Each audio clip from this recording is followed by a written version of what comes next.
الحمد لله وكفى والصلاة والسلام على عباده الذين اصطفى خصوصا على نبيه وحبيبه سيدنا ومولانا وملجانا ومأوانا محمد المصطفى وعلى آله وأصحابه الذين قاموا بالصدق والصفاء وعلينا معهم إلى يوم الجزاء. أما بعد فأعوذ بالله من الشيطان الرجيم. بسم الله الرحمن الرحيم. كما أرسلنا فيكم رسولا منكم يتلو عليكم آياتنا ويزكيكم ويعلمكم الكتاب والحكمة ويعلمكم ما لم تكونوا تعلمون. صدق الله المولانا العظيم وصدق رسوله النبي الأمين الكريم ونحن على ذلك ما قال من الشاهدين والشاكرين والحمد لله رب العالمین. سب سے پہلے انتہائی ادب و محبت کے ساتھ بارگاہ نبی اور آل نبی میں درود پاک کی نظر محبت پیش کیجیے اور پڑھیے اللہم صلی علی سیدنا و شفیعنا و نبینا و مولانا محمد وعلی آل سیدنا و مولانا محمد کما تحب و ترضى بأن تصلی علیہ صلاة و سلاما علیک یا سیدی یا رسول اللہ وعلی آلک و اصحابک یا حبیب اللہ.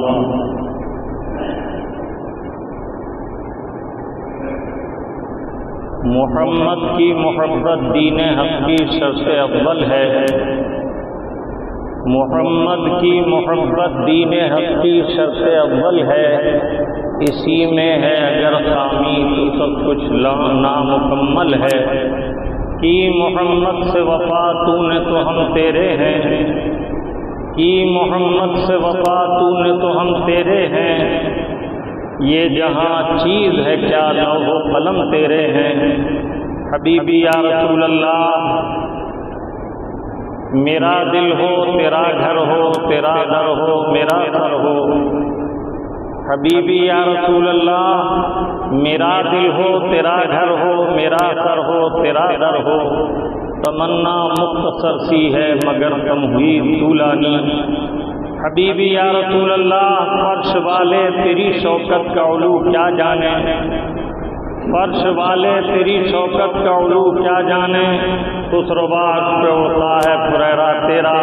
درود پاک ایک بار پھر دہرائیں صلی اللہ علی النبی الامی والہ صلی اللہ علیہ وسلم صلاۃ و سلام علیک یا سیدی یا رسول اللہ وعلی آلک و اصحابک یا حبیب اللہ. خطبہ مسنونہ کے بعد قرآن کریم فرقان حمید کی جس آیت بینہ کی تلاوت کا شرف حاصل کیا کچھ دیر اس آیت طیبہ سے اکتساب فیض کریں گے. اللہ رب العزت ہمیں اور آپ کو قرآن کریم سمجھنے سمجھانے اور سمجھ کر عمل کرنے کی توفیق عطا فرمائے اور مجھے اور آپ کو حق کہنے حق سننے اور حق پر استقامت کے ساتھ عمل کی توفیق عطا فرمائے. آپ کا پیارا رب عز و جل ارشاد فرما رہا ہے کما ارسلنا فیکم رسولا منکم. جیسا کہ ہم نے تمہارے درمیان اپنے رسول کو بھیجا.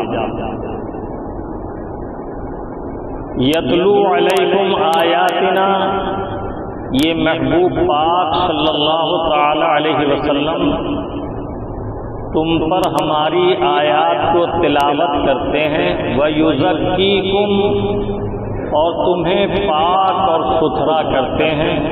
وَيُعَلِّمُكُمُ الْكِتَابَ وَالْحِکْمَةَ، اور تمہیں قرآن کریم علم و حکمت اور احادیث طیبات کی تعلیم دیتے ہیں۔ وَيُعَلِّمُكُم مَّا لَمْ تَكُونُوا تَعْلَمُونَ، اور وہ سب کچھ تمہیں بتاتے سکھاتے ہیں جو تم نہیں جانتے تھے۔ آیت طیبہ کے لفظی ترجمے ہی سے اندازہ ہو گیا کہ اللہ کے محبوب صلی اللہ تعالی علیہ وسلم کی ذات گرامی ہمارے لیے اللہ رب العزت کا کیسا عظیم انعام ہے اور کیسی عظیم نعمت ہے، بلکہ کہیے کہ یہ وہ نعمت کبریٰ ہے کہ جس رب عز و جل نے بے شمار نعمتیں عطا فرما کر کسی نعمت کا ہم پر احسان نہ جتایا، لیکن جب اس نعمت کبریٰ کو ہمارے درمیان بھیجا تو اپنے محبوب کو بھیجنے کا ہم پر احسان اس طرح جتایا، لقد من اللہ علی المؤمنین اذ بعث فیہم رسولا، یقیناً ہم نے مومنین پر احسان کیا ہے ان کے درمیان اپنے رسول کو مبعوث فرما کر۔ تمہید میں چند کلمات ذہن حاضر رکھتے ہوئے بغور سماعت کر لیں۔ کما ارسلنا فیکم رسولا، قرآن کریم اللہ رب العزت کا کلام ہے، اس میں ایک ایک حرکت بے شمار معنی کو اپنے اندر سموئے ہوئے۔ اللہ رب العالمین احکم الحاکمین ہے اور اس کا کلام حکمتوں سے لبریز ہے۔ عربی مقولہ ہے کلام الامام امام الکلام، جو امام ہوتا ہے اس کا کلام بھی کلاموں کا امام ہوتا ہے۔ جب اس کے بندوں میں یہ شان اور یہ عظمت اللہ تعالیٰ نے رکھی کہ ایک کا کلام ایک سے بڑھ کر ہے تو وہ تو رب العالمین ہے۔ پیارے آقا صلی اللہ تعالی علیہ وسلم ایک حدیث طیبہ میں ارشاد فرماتے ہیں، قال رسول اللہ صلی اللہ تعالی علیہ وسلم فضل کلام اللہ علی سائر الکلام کفضل اللہ علی خلقہ، اللہ رب العزت کے کلام کی فضیلت سارے کلاموں پر ایسے ہے جیسے اللہ کی مخلوق پر خود اللہ رب العزت کی خالق ہونے کے اعتبار سے فضیلت ہوتی۔ اب قربان جائیے اس مبارک کلام کے کہ جس کی عظمتوں کا حال یہ ہے کہ ایک حرف، ایک حرکت، ایک جزم، ایک فتحہ، ایک ضمہ، ایک کسرہ، ایک شد و مد بے شمار حکمتوں کو اپنے دامن میں سموئے ہوئے، اور اللہ رب العزت نے اپنے پیارے حبیب صلی اللہ تعالی علیہ وسلم کو اس دنیا میں مبعوث فرمایا تو ارشاد فرمایا کما ارسلنا فیکم رسولا، ہم نے جیسا کہ تمہارے درمیان اپنے رسول کو بھیجا۔ ارسلنا فعل ماضی ہے، اللہ تعالی عز و جل نے اپنے محبوب کو ہمارے لیے سب سے پہلے منتخب فرمایا اور اپنے محبوب کو پہلے بھیجا۔ پہلے بھیجنے سے مراد یہ ہے کہ اللہ کے حبیب جب دنیا میں تشریف لائے ہمارے لیے رسول بنا کر بھیجے گئے تو احکام شریعت میں سے کوئی حکم اس وقت تک نہیں آیا تھا،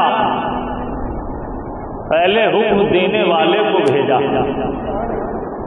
11 سال تک اللہ کے حبیب صلی اللہ تعالی علیہ وسلم کو اعلان نبوت کا حکم فرمانے کے بعد کسی عمل کا، عبادت کا حکم نہیں بھیجا، اور اللہ تعالیٰ رب العزت نے جب عبادت کا حکم دینا مقصود ہوا تو اپنے محبوب کو سب سے پہلے عرش اعظم کی رفعتوں پر بلا کر نماز جیسا محتم بالشام تحفہ عطا فرمایا۔ وہ پہلے رسول عطا کیے گئے پھر احکام۔ اسی سے پتہ چلا کہ رسول کی شان اور حیثیت اساسی ہے بنیادی ہے، جڑ کی حیثیت ہے، پہلے رسول اللہ کو مانو، اللہ کی توحید کے اقرار کے ساتھ اللہ کی وحدانیت کا اقرار رسول اللہ کے دست کرم پر، ان کا کلمہ طیبہ پڑھ کر، ان کی رسالت کا اقرار کرتے ہوئے پہلے اعتقاد کو دل میں جماؤ، پہلے ایمان جڑ ہے۔ اگر ایمان قائم ہے قلب میں تو جب ایمان کی حیثیت جڑ کی ہے تو یہ بات زراعت پیشہ لوگ بھی خوب جانتے ہیں کہ جب کوئی پودا لگایا جاتا ہے اگر اس کی جڑ درست ہے تو اس پر پتیاں بھی آئیں گی، ٹہنیاں بھی آئیں گی، شاخیں بھی آئیں گے، گل بوٹے بھی آئیں گے اور برگو ثمر لہلہائیں گے، اور اللہ تعالیٰ اس کے ذریعے آپ کو بامراد کر دے گا۔ اور اگر جڑ خراب ہے تو ٹہنیاں بھی سوکھ جائیں گی، پتیاں بھی خراب ہو جائیں گی، اور نہ اس پر گل بوٹے آئیں گے، نہ پھول آئے گا، نہ پھل آئے گا، نہ کوئی بہار نمایاں ہوگی۔ معلوم ہوا کہ جب اللہ کے محبوب کو اللہ تعالیٰ عز و جل نے پہلے بھیجا اور احکام کو بعد میں بھیجا تو ان کی حیثیت آتی ہے پہلے ان سے ایمان حاصل کرو، اللہ و رسول کی وحدانیت و رسالت کا دل سے اقرار کرو، زبان سے اقرار کرو، دل سے تصدیق کرو، اور انتہائی احترام کے ساتھ تمام موجبات کو تسلیم کرو۔ عربی ضابطہ ہے اذا ثبت الشیء ثبت بجمیع اشیائہ، جب آپ نے یہ مان لیا کہ یہ شیر ہے تو آپ نے اس کی تمام صفتوں کے ساتھ، تمام اعضاء کے ساتھ اسے شیر تسلیم کر لیا۔ جب کسی چیز کو مان لیا جاتا ہے، ثابت کر دیا جاتا ہے، تسلیم کر دیا جاتا ہے تو وہ اپنے تمام لوازمات کے ساتھ ثابت ہو جاتا ہے۔ جب آپ نے یہ مان لیا کہ ایمان کے لیے اللہ اور اللہ کے رسول کو ماننا ضروری ہے، اور اس طرح ماننا ما جاء بہ النبی الکریم صلی اللہ علیہ وسلم، ہم اس سب کی تصدیق کرتے ہیں جو کچھ اللہ کے حبیب لے کر تشریف لائے۔ کما ارسلنا فیکم رسولا، ہم نے تمہارے درمیان، ہم نے تم میں اپنا ایک عظیم الشان رسول بھیجا۔ ارسلنا کے ماضی نے یہ فائدہ دیا کہ ایمان پہلے ہے، عمل بعد میں۔ اگر ایمان ہے تو عمل قابل قبول، اور اگر ایمان نہیں تو ہرگز عمل قابل قبول نہیں۔ میں مختلف زاویوں سے، مختلف طریقوں سے اپنی اکثر تقریروں میں یہ بتاتا رہتا ہوں کہ ایمان اصل ہے۔ اگر ایمان ہے تو اعمال قابل قبول ہیں، ان کا وجود ہے، اس لیے کہ اعمال پتوں اور پھول اور پھل کی طرح ہے۔ اگر ایمان کی اصل موجود ہے جب، تو یہ تمام چیزیں حاصل ہوں گی اور ان کا استفادہ ہوگا۔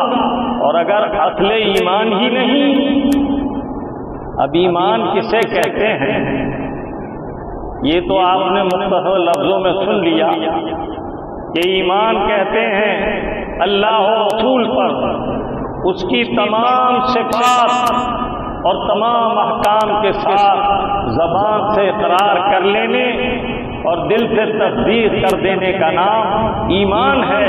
اور بندہ مومن اسلام میں اگر کسی غیر مسلم کو داخل کرتا ہے تو اس کے لیے مبارک کلمات طیبات ہیں، لا الہ الا اللہ، اللہ کے سوا کوئی معبود نہیں، محمد رسول اللہ، اور محمد صلی اللہ علیہ وسلم اللہ کے رسول ہیں۔ جب ہم نے اپنے رب کو الہ مانا تو تمام صفات الہیہ کے ساتھ الہ مان لیا، اور جب اپنے آقا کو ہم نے رسول مانا تو تو ساری صفات رسالت کے ساتھ انہیں رسول مان لیا، اور جو کچھ وہ لے کر تشریف لائے ان تمام احکام کی تصدیق کر دی۔ اب اس کے بعد ہمیں اس پر مضبوطی سے قائم رہنا ہے، اور ہر ضرورت دین پر گہری نظر اس طرح رکھنی ہے کہ ہم نے جس چیز کا انکار کیا کہیں یہ ضروریات دین سے تو نہ تھی، جس چیز کا ہم نے اقرار کیا کہیں اس کا اقرار ضروریات دین کے خلاف تو نہیں۔ ضروریات دین وہ تمام احکام شرع ہیں جو عام اوضاع اور شائع ہیں، عام مسلمان انہیں جانتے ہیں الا ماشاء اللہ، اور جو چیزیں مسلمان پر جاننا فرض ہے وہ سب ضروریات دین سے متعلق ہیں۔ علم کی دو قسمیں ہیں، ایک علم تو وہ ہے جس کا جاننا اور سیکھنا ہر مسلمان پر فرض عین ہے، فرض قطعی ہے، اور ایک علم وہ ہے جس کا بتمام و کمال جاننا فرض نہیں بلکہ یہ درجہ استحباب کا ہے یا فرض کفایہ کا ہے۔ فرض کفایہ کے معنی یہ ہے کہ جس قدر احکام آپ کے علم میں ہیں ان سب کی تصدیق کریں۔ اب جو چیزیں عام طور پر ضروریات دین کی مشہور ہیں جیسے شراب کا حرام ہونا، تو اس کی حرمت کا اقرار کرنا ضروریات دین سے ہے، یہ ایمان کے لیے ضروری ہے، اور اس کی حرمت کا انکار ضرورت دین کا انکار ہے کہ اس کی حرمت کا انکار کفر ہے۔ ایسے ہی نماز فرض ہے تو اس کی فرضیت کا اقرار ضرورت دین سے ہے، روزہ فرض ہے اس کی فرضیت کا اقرار ضرورت دین سے ہے۔ اب اگر نماز یا روزے کی فرضیت کا انکار کوئی کنایہ صریح کے ساتھ بھی کرے تب بھی کفر ہوگا۔ جیسے کسی نے کہہ دیا روزہ وہ رکھے جس پر کھانے کو نہیں، ہمارے پاس کھانے کو، ہم روزہ کیوں رکھیں؟ تو یہ اشارتاً روزے کی فرضیت کا انکار اور حقیقتاً روزے کی فرضیت کو ہلکا جاننا ہے، اور تخفیف فرض بھی کفر ہے۔ جب اس قدر جان لیا تو اب سمجھ لو کہ آپ کے رب عز و جل نے پہلے ایمان دینے والے رسول کو بھیجا، کما ارسلنا، جیسا کہ ہم نے بھیجا۔ جس کو بھیجا جاتا ہے وہ پہلے سے موجود ہوتا ہے۔ اللہ تعالیٰ عز و جل نے انہیں رسول اور نبی بنایا، اور جب دنیا میں مبعوث فرمایا تو تمام علوم سے آراستہ فرما کر، تمام علوم سے باخبر فرما کر اب پیارے آقا صلی اللہ تعالی علیہ وسلم ہمارے درمیان تشریف لائے۔ کما ارسلنا فیکم رسولا، جیسا کہ ہم نے تمہارے درمیان اپنے رسول کو بھیجا۔ تو اللہ تعالیٰ عز و جل نے پہلے رسول اللہ کو بھیجا، انہوں نے ایمان بخشا، ان کے صدقے میں ایمان ملا، انہی کے دستے کرم سے قرآن ملا، اور انہی نے اعمال کی تعلیم فرمائی۔ تو بنیاد ہے اللہ کے رسول صلی اللہ تعالی علیہ وسلم کے کرم سے جو ہمیں ایمان عطا ہوا اس ایمان کی حفاظت کرنا، اور محبت رسول جانے ایمان ہے۔ اللہ کے حبیب کا ادب ایسا ہی لازم و ضروری ہے جیسے اللہ رب العزت کی بارگاہ کا ادب، اس لیے کہ ان کی اطاعت ان کے رب کی اطاعت، اور ان کی احانت ان کے رب کی احانت۔ مجھے اس وقت ایک حدیث طیبہ یاد آ گئی، آپ کو یہ سلسلہ ادب و احانت سمجھنے میں یہ حدیث بہت مدد کرے گی۔ درود پاک دہرائیے، صلی اللہ علی النبی الامی والہ صلی اللہ علیہ وسلم، صلاۃ و سلام علیک یا سیدی یا رسول اللہ۔ ایمان عقل ہے، عمل بغیر ایمان کے قابل قبول نہیں۔ عاملۃ ناصبہ تصلی نارا حامیہ، اللہ تعالیٰ عز و جل نے فرمایا عمل کریں گے، مشقتیں اٹھائیں گے، لیکن دہکتی آگ میں جھونک دیے جائیں گے۔ جن کے پاس ایمان نہیں ان کا عمل قابل قبول نہیں۔ میں عرض کر رہا تھا ادب کو سمجھنے کے لیے سلسلہ ادب کو سمجھو۔ میرے آقا صلی اللہ تعالی علیہ وسلم ایک حدیث طیبہ میں کیا ارشاد فرما رہے ہیں؟ صاحب کنز الایمان شریف نے اسے ذکر کیا ہے، نقل کیا ہے کتاب کنز الایمان اعمال میں۔ اللہ کے حبیب فرماتے ہیں قال رسول اللہ صلی اللہ تعالی علیہ وسلم من اہان العالم فقد اہان العلم ومن اہان العلم فقد اہان جبرائیل ومن اہان جبرائیل فقد اہانی واہان اللہ ومن اہان اللہ فقد ہلک۔ ترجمہ بغور سنیں۔ جس نے عالم حق کی توہین کی، بے ادبی کی، اس نے علم دین کی توہین کی، بے ادبی کی، اور جس نے علم دین کی توہین کی، اس نے علم دین کی توہین کی تو جبرائیل کی توہین کی کہ اللہ تعالیٰ نے قرآن کریم کو نازل فرمایا اور جبرائیل امین وحی لے کر آتا۔ میرے آقا فرماتے ہیں جس نے جبرائیل کی توہین کی اس نے میری توہین کی اور رب کی توہین کی، اور جس نے رب کی بارگاہ میں احانت کی تو وہ ہلاک ہو گیا۔ اس سے معلوم ہوا کہ بارگاہ مصطفیٰ کا ادب فرض ہے، بلکہ ان کی بارگاہ کے خدام کے ادب کا مقام یہ ہے کہ ان سے بغاوت کرنا، ان کی توہین کرنا باعث ہلاکت ہے۔ اللہ تبارک و تعالی ہمیں اور آپ کو ادب کی توفیق عطا فرمائے۔ از خدا خواہیں توفیق ادب، بے ادب محروم گشت از فضل رب۔ ہم اپنے مولا سے ادب کی توفیق کا سوال کرتے ہیں، بے ادب اللہ کے فضل سے محروم ہی رہا کرتے ہیں۔ کما ارسلنا فیکم رسولا فیکم، ہم نے تمہارے درمیان بھیجا۔ سبحان اللہ۔ اگر اس خطاب میں فیکم سے مراد احتمال تین ہیں، یا تو اس کے مخاطب عام انسان ہیں، لقد کرمنا بنی آدم، تو اللہ تعالیٰ نے ساری مخلوقات میں شرف و کرامت انسان کو عطا کی، حالانکہ انسان فی ذات ہی خلق الانسان ضعیفا، ہم نے انسان کو کمزور بنایا، لیکن ساری مخلوقات میں اللہ تعالیٰ نے انسان کو اشرف المخلوقات بنایا۔ ساری مخلوق میں آپ ذرا چوپایوں کو دیکھو، یہ کھانے کی طرف سب جھکاتے ہیں، لیکن تمہیں اللہ تعالیٰ نے اشرف المخلوقات بنایا تو یہ شرف بخشا کہ تمہارا سر کھانے کی طرف نہیں جھکتا، بلکہ تم ہاتھ سے اٹھا کر کھانا کھا لیتے۔ کرامت و شرافت کی انسانیت کی بہت مثالیں ہیں، وقت مختصر ہے۔ لقد کرمنا بنی آدم، تو اگر عام انسان مراد ہوں تو اے بنی نوع انسانیت، تم پر اللہ کا بڑا عظیم انعام ہے کہ تم میں ہم نے اپنے رسول کو بھیجا، تو اب ان پر ایمان لاؤ، یہ شکر گزاری ہے۔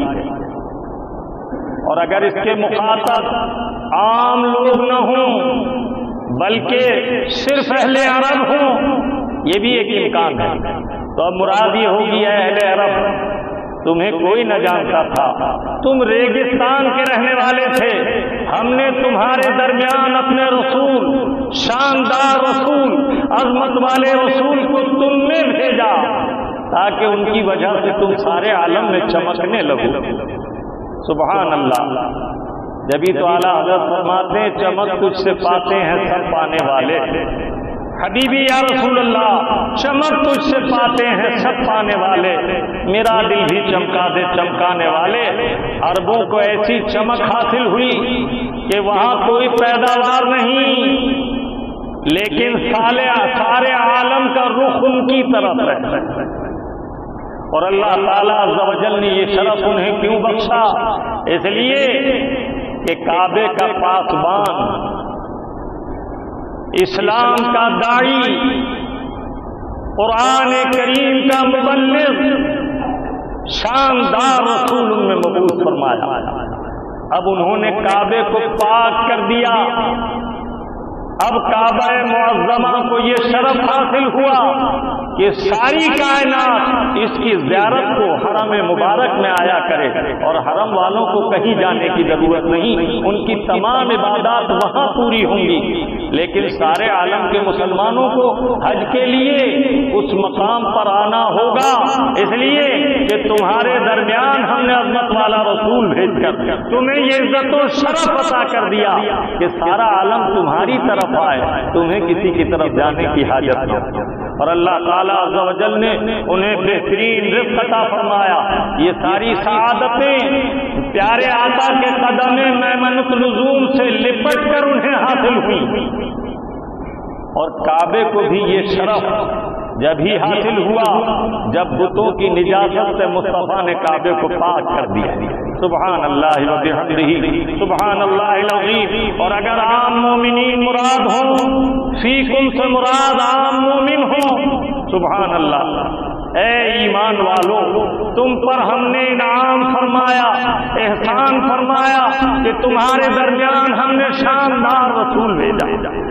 کوئی کہے یہ شاندار کا ترجمہ ہے تو رسولن کی تنویر تعظیم کے لیے ہے۔ اگر خدا توفیق دے تو عربی ادب سیکھو کہ اس میں نقطے تو بڑے معنی خیز ہیں، اس کا کوئی اعراب بھی بے مطلب نہیں ہوتا۔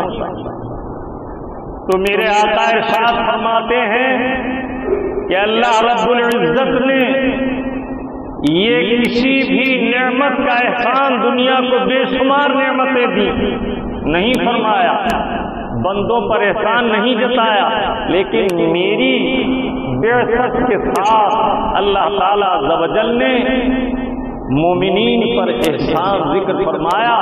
لقد من اللہ علی المؤمنین اذ بعث فیہم رسولا، بے شک اللہ تعالیٰ نے ان کے درمیان رسول بھیج کر احسان فرمایا۔ تو اب پڑھیے، کما ارسلنا فیکم رسولا، جیسا کہ ہم نے تمہارے درمیان شاندار رسول بھیجا، عظمتوں والا رسول بھیجا، رفعتوں والا رسول بھیجا۔ شاندار کی تشریح کی جائے، رسولن کی تعبیر کی جائے تو 1 گھنٹے کی تقریر کم پڑ جائے۔ ان کی شان عظمت تو دیکھو، سب رسول رسول ہوئے، نبی ہوئے اپنی امت کے، لیکن یہ نبی ہیں نبیوں کے نبی، رسولوں کے رسول، سید الرسل۔ اعلیٰ حضرت عظیم البرکت علیہ رحمت ایک شعر میں فرماتے ہیں، خلق سے اولیاء، اولیاء سے رسول۔ اگر رسول اللہ کو سمجھنا ہے تو میں اسے وضاحت سے عرض کروں تو یوں کہوں گا، پہلے آدمی کو سمجھو، پھر آدمی کی آدمیت کو سمجھو، پھر آدمیوں میں انسان کو سمجھو۔ آدمی کو بھی میسر نہیں انسان ہونا، ہر آدمی انسان نہیں ہوتا، اس کی تشریح کی ضرورت نہیں۔ پہلے آدمی کو سمجھو، پھر اس کی آدمیت کو سمجھو، پھر انسان کو سمجھو، پھر انسانی شرافت کو سمجھو، پھر اس میں مومن کو سمجھو، پھر العزم مومن کو سمجھو، پھر اللہ کے ولی کو سمجھو، پھر ولی کے بعد بہت مراتب ہیں اولیاء میں۔ ولی کو سمجھو، قطب کو سمجھو، قلندر کو سمجھو، غوث کو سمجھو، اوتاد کو سمجھو، اقطاب کو سمجھو، اجیاد کو سمجھو، پھر تابعی کو سمجھو، پھر صحابی کو سمجھو، پھر نبی کی بات آتی ہے۔ لیکن میرے اعلیٰ حضرت نے سارا طویل سفر 2 جملوں میں طے کر دیا، خلق سے اولیاء۔ مخلوق میں سب سے شان والا اللہ کا ولی ہوتا ہے، اس لیے کہ اسے خدا کی معرفت حاصل ہوتی ہے۔ جس نے رب کو پہچانا وہ سب سے اچھا، تو انہوں نے اعلیٰ فرد کو لے لیا، خلق سے اولیاء، اولیاء سے رسول، اور رسولوں سے اعلیٰ ہمارا نبی۔ اب اس کی عقل پر ماتم کیجئے جو کہتا ہے رسول اللہ ہم جیسے ہیں۔ ذرا پوچھئے رسول اللہ ہم جیسے ہیں، کیا ان میں کوئی ولی ہے؟ کیا ان میں کوئی غوث ہے؟ کیا ان میں کوئی قطب ہے؟ ہرگز نہیں۔ تو جب ان میں کوئی ایسا نہیں تو یہ پھر رسول اللہ کی مماثلت کا دعویٰ کرنا کیسا؟ اللہ رب العزت ارشاد فرماتا ہے کما ارسلنا فیکم رسولا، شاندار رسول، یہ رسولوں کے رسول ہیں۔ ہر نبی کسی خاص خطے کا نبی ہوا، لیکن یہ ساری مخلوقات کے نبی ہیں۔ کان النبی یبعث الی قومہ خاصۃ وبعث الی الخلق عامہ۔ یہ کہتے ہیں اعلیٰ حضرت نے یہ باتیں کہیں۔ آؤ امام جلال الدین سیوطی کی بارگاہ میں وہ تلک الرسل فضلنا بعضهم على بعض منهم من کلم اللہ ورفع بعضهم درجات کی تفسیر میں فرماتے ہیں ورفع بعضهم درجات، ایک وہ ہیں جنہیں ہم نے درجوں بلند کیا بعموم الدعوت وختم النبوت وتفضیل امته على سائر الامم والمعجزات المتکاثرہ والخصائص العدیدہ۔ رسول اللہ کو اللہ نے اوروں پر کیسے فضیلت دی، کیسے بلند فرمایا؟ فرمایا ان کی نبوت کو عمومیت عطا کی، سارے عالم کے لیے یہ نبی ہیں۔ وختم النبوت، اور نبوت کے سلسلے کو ان پر خاتمیت عطا کی۔ وتفضیل امتہ علی سائر الامم، اور خود ان کی شان تو بڑی اعلیٰ ہے، ان کی امت کو ساری امتوں میں فضیلت عطا کی۔ والخصائص العدیدہ، اور عجیب عجیب خصائص عطا فرمائے۔ والمعجزات المتکاثرہ، اور بے شمار معجزات عطا فرمائے۔ اب سمجھا رسولن کے معنی تنوین کو، شاندار رسول۔ میں کس کس پہلو سے ان کی شان اجاگر کروں؟ حبیبی یا رسول اللہ، ہزار بار بشویم دہندہ مجھ کو گلاب، ہنوز نام تو گفتن کمال بے ادبی۔ اگر ہزاروں بار مجھ کو گلاب سے میں اپنی کلیاں کر کے منہ صاف کر لوں تو آپ کے نام نامی اس میں گرامی کو اس منہ سے لینا ادب نہیں بلکہ کمال بے ادبی ہے۔ سبحان اللہ وبحمدہ سبحان اللہ العظیم۔ تو میں کر رہا تھا کہ قرآن کا ایک ایک حرف کا تو سکنات اپنی جگہ معنی خیز ہیں اور بے شمار معنی کو اپنے دامن میں رکھتے ہیں۔